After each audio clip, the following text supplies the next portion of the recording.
As a real estate investor, it is extremely important to have multiple tools in your tool belt because guess what? Every situation may require a different strategy.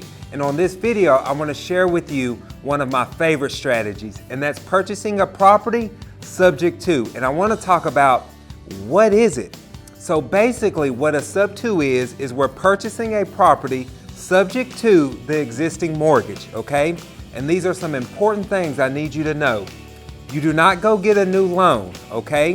That seller's loan currently stays in place. So if they have a 30-year mortgage with a 4.8 interest rate and those monthly payments are $1,700 a month, guess what?